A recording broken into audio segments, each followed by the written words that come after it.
बोलिए सदगुरुदेव जी महाराज की जय। गुरुदेव गुरु पिछली वाले भाई साहब जहां भी हो एक बार आ जाएंगे। इलेक्ट्रिशियन महोदय जहां भी हो स्टेज के पास आ जाएंगे। इलेक्ट्रिशियन महोदय जहां भी हो स्टेज के पास आए। और कुछ बच्चे हमारे पास यहाँ आए हैं जो लोग जो माता पिता जो बिजली की सेवा कर रहे हैं जी आ गए हैं, कोई बात नहीं, आराम से बैठ जाएं सब। सबके चरणों में प्रार्थना है, आप सभी बैठ जाएं।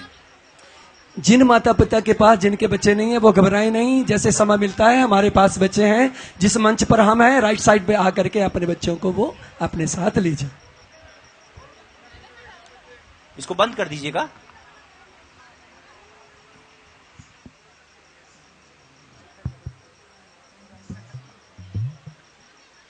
पंखे अगर सारे ही शांत आप कर दें जैसा आपका भाव है।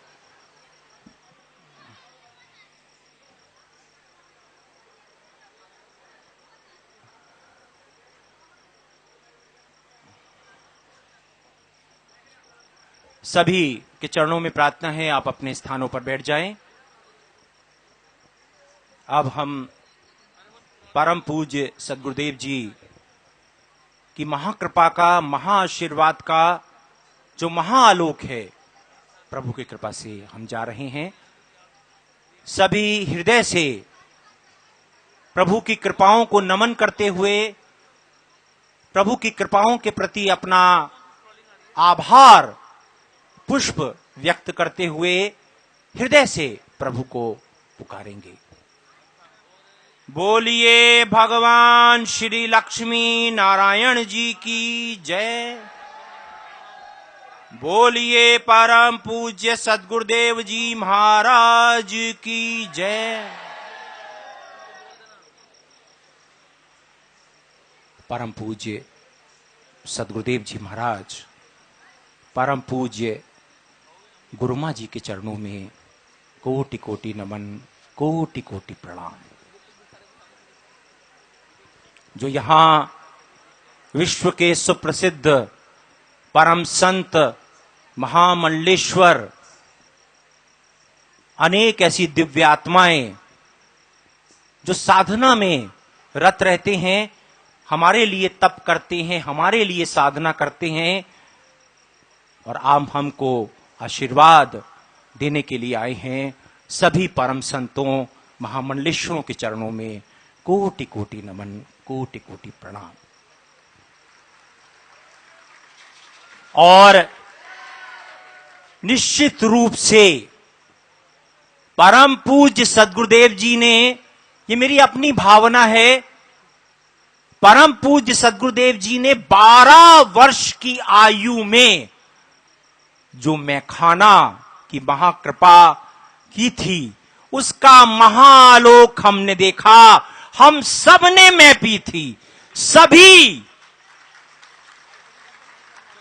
ऐसी खुमारी में, ऐसे नशे में सदगुरु के महाआशीर्वाद, सदगुरु की महाकृपा का जो महानशा, जो महाखुमारी, हम में से किसी को भी नृत्य नहीं आता, लेकिन अपने आप ही हमारा शरीर थिरक रहा था, हृदय थिरक रहा था, मन थिरक रहा था। आप सबके चरणों में, और आप जो पूरे विश्व से कोने कोने से आए हैं, आप सबके चरणों में कोटि कोटि प्रणाम, कोटि कोटि नमन। मैं जानता हूं आपके भावनाओं के पुष्प छल छला रहे हैं। आप परम पूज्य सदगुरुदेव जी को अपनी भावनाओं के महापुष्प तालियों के महास्वर में अर्पित करें।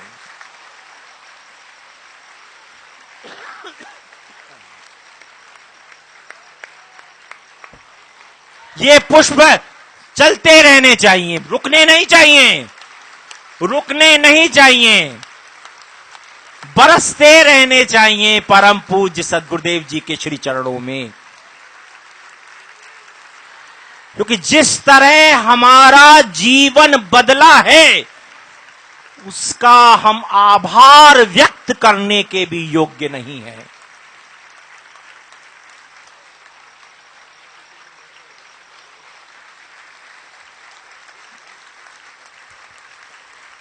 आपके चरणों में प्रार्थना है,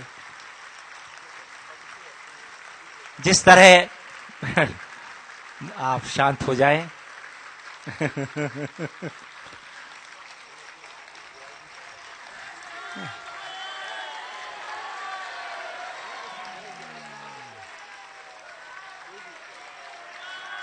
मैं जानता हूं आपकी भावना तो ये है कि आप जब तक आपकी आयु है आप यही आभार व्यक्त करते रहेंगे, जब तक आपकी आयु है।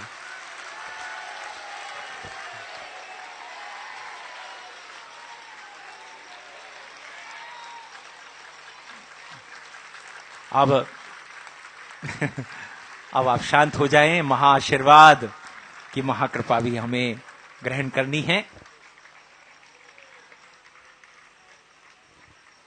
मैं एक चरणों में आपके अपनी भावना अर्पित करना चाह रहा हूं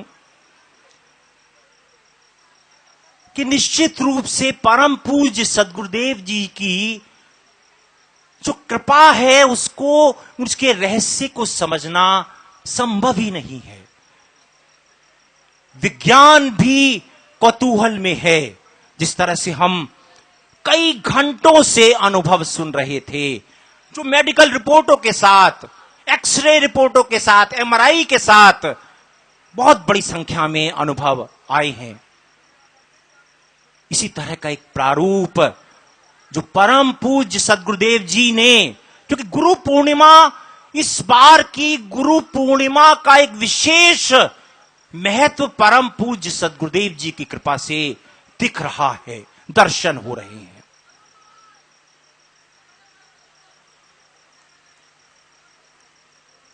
इन महापुरुष के चरणों में प्रार्थना है, इनको प्रेम से पीछे की तरफ ले जाएं। अच्छा, आप शांत है, अब नीचे बैठ जाएं। वो ठीक कह रहे हैं भाई साहब, आप बैठ जाएं। ये साक्षात दर्शन करना चाहते हैं, सुंदर बात है। तो जिस तरह से मैं आपके चरणों में प्रार्थना कर रहा था कि हम अनुभव सुनते हैं, कौतूहल में आश्चर्य से भर जाते हैं, तो परम पूज्य सद्गुरुदेव जी ने जो सनातन मर्यादा की पुनर्स्थापना के लिए जो महाभारत का शंखनाद किया है, उसका भी एक अनूठा प्रारूप परम पूज्य सद्गुरुदेव जी ने दिया है। परम पूज्य सद्गुरुदेव जी के अस्त्र हैं प्रेम, सद्भाव, अहिंसा, शांति। ये महाअस्त्रों से वो कौरव सेना जो सनातन मर्यादा के विरोध में है, इन महाअस्त्रों से परम पूज्य सद्गुरुदेव जी युद्ध कर रहे हैं। कितना अद्भुत आलोक, इस युग का अनूठा आलोक परम पूज्य सद्गुरुदेव जी प्रदान कर रहे हैं। कोई आप देखिए, जिस तरह से सनातन मर्यादा के विरोध में बहुत हमारे भाई बहन अशांत हुए, जब ये स्वर उठे, परम पूज्य सद्गुरुदेव जी की आज्ञा आई, प्रेम, सद्भावना, अहिंसा, शांति। तो ये अद्भुत अस्त्र हैं प्रभु की कृपा के, जो परम पूज्य सद्गुरुदेव जी की कृपा से हम मिले हैं। तो ये अद्भुत महाभारत हो रहा है। परम पूज्य सद्गुरुदेव जी के चरणों में कोटि कोटि प्रणाम, कोटि कोटि नमन। आज का दिवस है, बहुत कुछ कहने का भाव है, लेकिन मैं जानता हूं मेरे शब्द आपको बाधा लग रहे हैं, निश्चित रूप से लगने भी चाहिए। परम पूज्य सद्गुरुदेव जी का जो आशीर्वाद, हम सब उस महाअमृत को लेने के लिए आए हैं, विश्व के कोने कोने से, और पूरा विश्व इस आलोक को देख रहा है। और अभी आपने देखा कितना महादृश्य